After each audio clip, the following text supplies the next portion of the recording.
सुधांशु जी, जो बात राम मंदिर के विषय में कही जाती है कि राम मंदिर की आवश्यकता क्यों है, पहले तो ये आप बताइएगा कि ये आवश्यकता क्यों है, और दूसरा केवल मंदिर के बारे में ही क्यों कहते हैं? कोई ये क्यों नहीं कहता मस्जिद की आवश्यकता क्यों है, या चर्च की आवश्यकता क्यों है, या गुरुद्वारे की आवश्यकता क्यों है? ये आप लोगों के भी मन में कभी सवाल आता होगा, हाँ? क्यों, ऐसा क्यों है? उसका कारण ये है कि देखिए, मैं आपको बात बताऊं, दुनिया में बहुत सारी शक्तियां काम कर रही हैं। वो पॉलिटिकल शक्तियां भी हैं, वो थियोलॉजिकल शक्तियां भी हैं, वो आइडियोलॉजिकल शक्तियां भी हैं और स्पिरिचुअल शक्तियां हों। सिर्फ हिंदुओं को अपनी शक्ति के बारे में कॉन्फिडेंस में कमी है, बाकी सबको हमारे बारे में कॉन्फिडेंस में कमी नहीं। देखिए, मैं ये नहीं कह रहा हूं कि दूसरे धर्म वालों को अपने पे, उनको पता है असली ताकत इसके पास है, और इसकी ताकत सोई रहनी चाहिए हनुमान जी की तरह। जैसे राक्षसों को पता था जिस दिन हनुमान जी की शक्ति जागृत हो जाएगी उस दिन हमें कोई बचा नहीं पाएगा। तो आज क्या होता है कि पूरी दुनिया का अटैक, बहुत सी शक्तियां राष्ट्रीय भी हैं, अंतर्राष्ट्रीय भी हैं, वो हिंदू धर्म को नष्ट करने और कमजोर करने के लिए लगी रहती हैं। इसीलिए जो मैंने पहले भी एक आध बात कही, आप सबने गजवाए हिंद शब्द सुना होगा। गजवाए यूरोप और गजवाए रशिया क्यों नहीं, गजवाए चाइना क्यों नहीं? हमसे बड़ा इलाका है ना वो।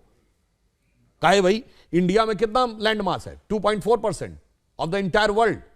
भाई 2 कुछ % जीत कर पूरी दुनिया कैसे जीत लोगे भाई? बताएं कैसे जीत लेंगे? क्योंकि श्री अरविंदो ने कहा था, महर्षि अरविंद ने, कि जो स्थान हमारे शरीर में आत्मा का है, कितना अंगुष्ठ मात्रेण, जो हमारे यहाँ उपनिषद में कहा गया अंगूठे के भर का स्थान आत्मा का रहता है, वो स्थान पूरे भारत में, पूरी विश्व में भारत का है। तो उनको पता ऊर्जा का, आध्यात्मिक ऊर्जा का स्रोत ये है। और ये मैं इसलिए प्रमाण के साथ कहता हूं, पूरी दुनिया की सभ्यताएं नष्ट हो गई। चाइना से शुरू करके आप इंका माया एस्टेक तक चले जाइए, Roman civilisation, Babylonian civilisation, Turkish empire, Mesopotamian empire, सब खत्म। रशीदन खलीफत, अब्बासी खलीफत, उमैयद खलीफत खत्म, इजिप्ट का एम्पायर खत्म। आज सिर्फ हिस्ट्री में हम एकमात्र शाश्वत जीवित हैं, क्योंकि हम आत्मा हैं, इसलिए हम नष्ट नहीं होते। और उनको पता है इसी आत्मा पे कब्जा करना है। इसीलिए क्यों, उसका मैं उत्तर देता हूं अटल जी की पंक्ति से। अटल जी ने कहा था, दुनिया का इतिहास पूछता रोम कहां यूनान कहां है। दुनिया का इतिहास पूछता रोम कहां यूनान कहां है। घर घर में शुभ अग्नि जगाता वो उन्नत ईरान कहां है। दीप बुझे पश्चिमी जगत के छाया, जब बर्बर अंधियारा, तभी चीर कर तम की छाती चमका हिंदुस्तान हमारा।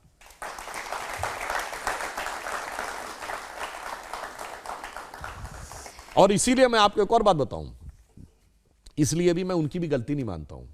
देखिए, उन लोगों को एक माइंडसेट है, सीमेटिक थॉट ये कहता है। देखिए, एक और बात बताऊं यहां पे थोड़ा अलग हटके, हिंदू धर्म और भारतीय परंपरा में एक बहुत अंतर था। हमारे यहां कोई रिस्ट्रिक्शन नहीं था। ईमानदारी की बात कहें, गृहस्थों का कर्तव्य होता था, जो धर्म गुरु होते थे उनका मत संप्रदाय होता था। जैसे हमारे यहां कोई समस्या नहीं, आप देवी के भक्त हैं या शंकर जी के भक्त हैं, आप कृष्ण के भक्त हैं या राम के भक्त हैं या गणेश के भक्त हैं, कोई फर्क नहीं पड़ता।